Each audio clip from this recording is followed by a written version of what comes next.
నమస్తే అందరికీ. ఈరోజు మన వీడియోలో ఒక మంచి హెల్తీ అండ్ ఇంట్రెస్టింగ్ రెసిపీతో మీ ముందుకొచ్చేసాను. ఇది చాలా తక్కువ టైంతో పాటు చాలా తక్కువ ఇంగ్రీడియంట్స్‌తో ఈ రెసిపీని చేసేయొచ్చు. ఇది పిల్లలు కూడా చాలా ఈజీగా చేసేయగలిగే రెసిపీ.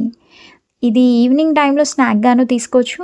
అలాగే మనకేదైనా నోటికి రుచిగా తినాలనిపించినప్పుడు కొన్ని పల్లీలను తీసుకొని తినేస్తే ఆహా! కడుపు నిండిపోతుంది.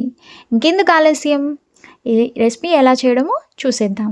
ముందుగా స్టవ్ పైన ఒక కడాయి పెట్టి డీప్ ఫ్రైకి సరిపడా ఆయిల్ పోసుకొని అందులో మనం వేయించుకోవాలనుకున్న పల్లీలను వేసి మీడియం టు లో ఫ్లేమ్లో ఉంచి పల్లీలని వేయించుకోవాలి. ఇలా మధ్య మధ్యలో కలుపుతూ వేయించుకుంటే పల్లీలు అనేది ఈవెన్గా ఫ్రై అవుతాయి. ఇప్పుడు నేను చూపించే విధంగా ఇలా ఫ్రై అయ్యాక వీటన్నిటిని ఒక బౌల్లోకి ట్రాన్స్ఫర్ చేసుకొని స్టవ్ ఆఫ్ చేసి అందులో మనకు రుచికి సరిపడా కారం, ఉప్పు, అలాగే చిటికెడు చాట్ మసాలా కూడా వేసుకొని వీటన్నిటిని ఒకసారి బాగా కలుపుకోవాలి. ఇలా కలుపుకున్న మిక్చర్ని ఒక బౌల్లోకి ట్రాన్స్ఫర్ చేసుకొని సర్వ్ చేసుకుంటే ఎంతో టేస్టీగా ఉండే మన మసాలా పల్లీ అనేది రెడీ అయిపోయింది.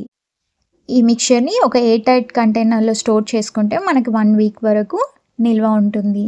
ఇంకా ఎక్కువ రోజులు కూడా ఉంటుంది. బట్ ఆయిల్ కదా, స్మెల్ వచ్చేస్తూ ఉంటుంది. ఇది ఎప్పటికప్పుడు చేసుకొని తింటేనే చాలా టేస్టీగా కుదురుతుంది. ఇంకెందుకు ఆలస్యం, మీరు కూడా ట్రై చేసి మీకు ఎలా కుదిరిందో నాకు కామెంట్ బాక్స్లో కామెంట్ చేయండి.